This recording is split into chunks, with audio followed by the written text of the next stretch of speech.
আজকের ভিডিওতে তোমরা শিখে নেবে কিভাবে ইংলিশে সময় বলতে পারবে।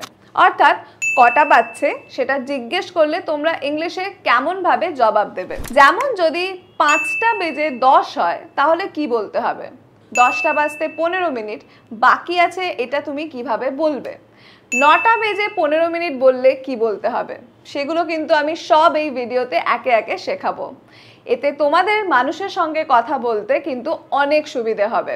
আর আমাদের চ্যানেলে যদি তোমরা এখনো নতুন হও এবং চ্যানেলটিকে সাবস্ক্রাইব করে না থাকো তাহলে এক্ষুনি সাবস্ক্রাইব করে নাও আমাদের এরকম অনেক নতুন টিউটোরিয়াল ভিডিওর জন্য। সময়ের ক্ষেত্রে আমরা দুটো টার্ম ব্যবহার করি, এম আর পিএম। আমরা কখন এম ব্যবহার করি? রাত 12টার পর থেকে দুপুর 12টা পর্যন্ত আমরা এম ইউজ করি। দুপুর 12টাকে আমরা 12 o'clock বা মিড ডে বলি।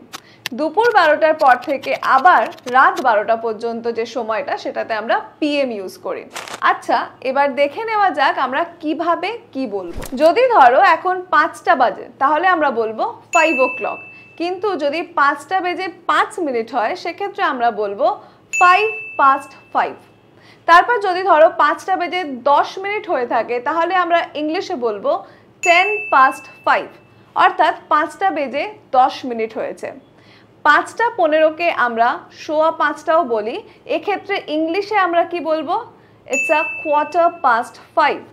5টা 20কে কি বলবো? 20 past 5। 5টা 25কে বলবো 25 past 5। এবার 5:30টাকে আমরা কিভাবে বলবো? অর্থাৎ আমরা 5টা 30কে কি বলবো? It's half past 5। এই কথাটি কিন্তু আমরা বলবো, let's repeat with me, it's half past 5। এতক্ষণ আমরা পাস্ট কথাটা ইউজ করছিলাম, কিন্তু 5:30টার পর থেকে আমরা যখন কোনো মিনিটের কথা বলবো তখন কিন্তু আমরা আর পাস্ট কথাটা ইউজ করব না, তখন আমরা ইউজ করব টু। অর্থাৎ এখন আমরা বলবো ধরো যে 6টা বাজতে আর কত দেরি। যদি আমরা সেক্ষেত্রে বলি যে 5টা 35 বাজে, 6টা বাজতে এখনো 25 মিনিট বাকি আছে, তাহলে আমরা কি বলবো? It's 25 to 6। আমরা বুঝিয়ে দিলাম যে 5টা 35 বাজে এবং 6টা বাজতে এখনো 25 মিনিট বাকি আছে। 5টা 40কে বলবো ইটস 20 to 6।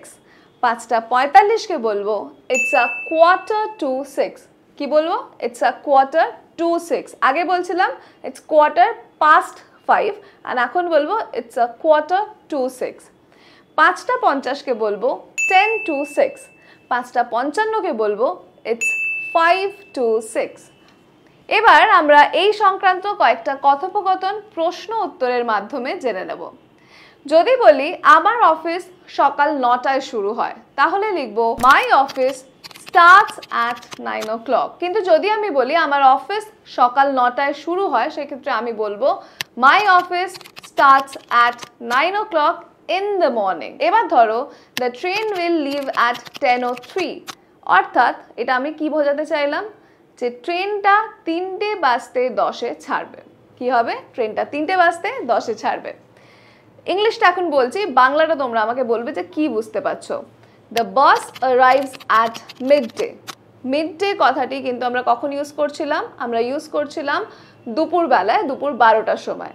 তার অর্থ বাসটা দুপুর 12টার সময় আসবে। It's half past 5, it's half past 6। এগুলোর অর্থ 5:30টা 6:30। ইটস 20 to 5, তার মানে 5টা বাজতে এখনো 20 মিনিট বাকি। 7 to 9 মানে 9টা বাজতে 7 মিনিট বাকি আছে।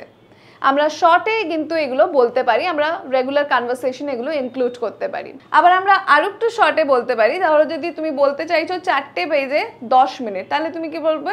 4:10। 5টা বেজে 25 মিনিট, এটাকে তুমি কি বলতে পারো? 5:25। নেক্সট হলো the show begins at 15 past 6। এটার মানে কি বোঝাচ্ছে? তার মানে হলো শোটা 6টা বেজে 15 মিনিটে শুরু হয়। রাত 12টাকে আমরা মিডনাইট বলি এবং দুপুর 12টাকে আমরা মিড ডে বলি। আবার রাত 12টা এবং দুপুর 12টা দুটোকে 12 o'clockও বলে আমরা কিন্তু ব্যবহার করে থাকি আমাদের কনভারসেশনে। তাহলে আজকে এ পর্যন্তই।